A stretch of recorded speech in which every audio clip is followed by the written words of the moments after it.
In the heart of Enugu, where the hills kiss the clouds and time moves slowly, lived a girl named Adanna. She was not like the others. While most girls her age were preparing for marriage, Adanna was preparing for something bigger: university, independence, and maybe fate. That evening the skies wept. It was the kind of rain that kept birds quiet and mothers indoors. But Adanna, soaked yet unbothered, walked the red clay road from the stream. She had done this 100 times. But what she didn't expect was a black jeep stuck in the mud, and a stranger, drenched, confused, and clearly not from there. That's how she met Mide. The moment their eyes met, history began to change. "You look like you just fought a Madioha and lost," she said, eyeing his city clothes. Mide chuckled, embarrassed. "Car won't start. No network. I might as well be in the jungle." "You kind of are," she replied, dropping her basin and kneeling beside the tire. In 5 minutes, she had summoned a few boys nearby, tied a rope to the village palm tree, and got the car pushed out. Mide stared in awe. "Who are you?" She smiled. "I'm Adanna, daughter of Chief Nwokidi, and I just saved your city bobo life." "You shouldn't be walking in this rain," Adanna's mother muttered, serving hot yam porridge. Mide, now wrapped in a borrowed wrapper, sat awkwardly beside the fire. What brings a rich Yoruba man to a small Igbo village with no warning? Adanna's eyes lingered on Mide. He looked tired. Not just from the rain, but from something deeper. "I needed to leave Lagos. Too many people telling me who to marry, who to be." She said nothing, but in her silence he felt heard. Mide stayed the night, with Adanna's mother keeping a cautious but kind watch. At dawn the rain had stopped. Birds chirped in fresh harmony. "Thank you for everything," Mide said, slipping into his car. "Where will you go?" "Abuja, then maybe nowhere. I'm not sure anymore."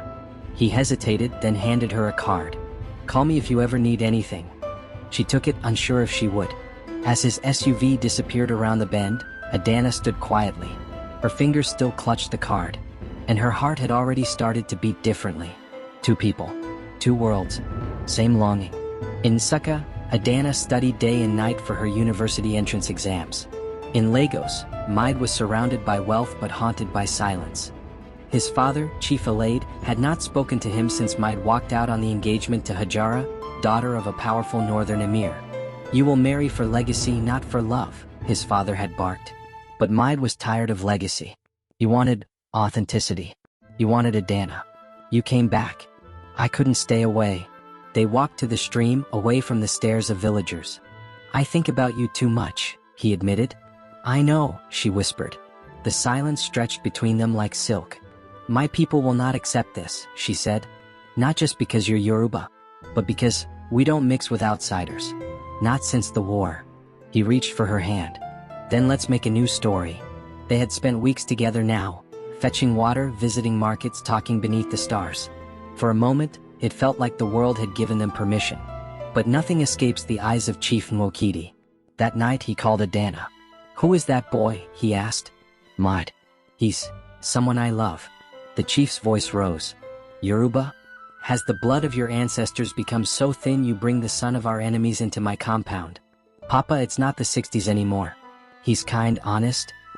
He is the son of the people who burned your grandfather's land. You will not see him again." "So it's true," Chief Alade hissed. "You're chasing an Igbo girl. Shame on you." Mide stared him down. "She has more heart than anyone in your world of fake smiles. This family owes the north. The emir's daughter, Hajara, she was your duty." Hajara stepped forward, soft-voiced. "Mide, I don't want a man who pities me. I want peace between our people. But not like this." His father growled, "Marry her, or lose everything." Mide looked at them all. "Then I choose nothing, except love." "I've brought shame to our family," Adanna whispered. Her mother sighed, stroking her hair. "No, my child. Love is not shame." "Then why did Papa disown me?" Her mother's eyes glistened. "Because he once lost someone he loved too. To a tribe that hated him. His sister, your aunt, fell for a house of man. She died before they could escape. So I'm paying for their pain?" Her mother said nothing. But in her silence, Adanna knew. If she chose Mide, she would walk alone. Adanna sat alone that night. The stars above her twinkled, mocking her pain. The University of Nigeria, Nsukka, had sent her a letter. Full admission.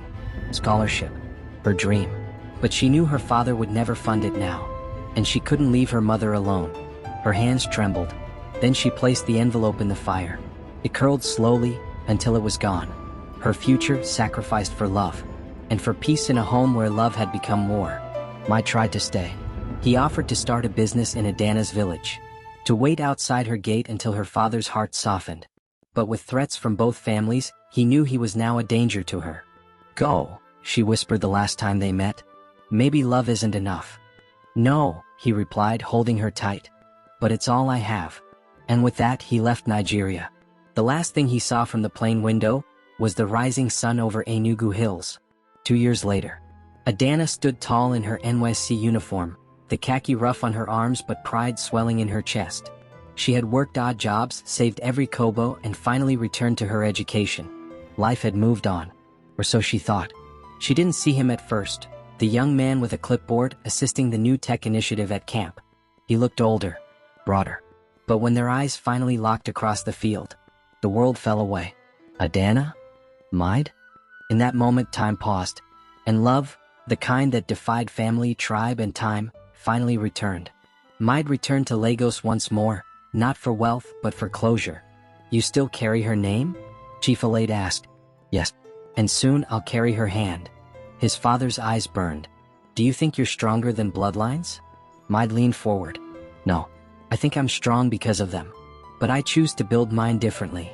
Chief Alade stood, turning to the window. "You are no longer my heir." "I never wanted to inherit chains," Mide replied. "Only freedom." And with that he walked out, lighter than ever. The day before Adanna's wedding, the unexpected happened. Hajara, escorted by northern elders, arrived at Chief Nwokidi's house. "We come in peace," she said, and with a message: not all love stories are about possession. Some are about healing. Chief Nwokidi, taken aback, stared at her. You are the girl my son rejected?" "Yes," she said, "and I thank him for it, because it allowed truth to breathe." He looked at Adanna, then at the guests. For the first time in decades, he extended his hand to a stranger from the north. "Then let healing begin here." The wedding was unlike any the village had ever seen. Yoruba geli met Igbo head tie. Talking drums echoed beside Oja flutes. The guests came not to witness wealth, but to honor love. Chief Nwokidi blessed them with a shaky hand. Chief Alade arrived later, quietly standing in the crowd. He didn't speak, but when Mide looked up, he saw his father nod. That was enough. As Adanna danced into her husband's arms, she whispered, "So, this is what it means to be brave." He smiled. "No, this is what it means to love without borders."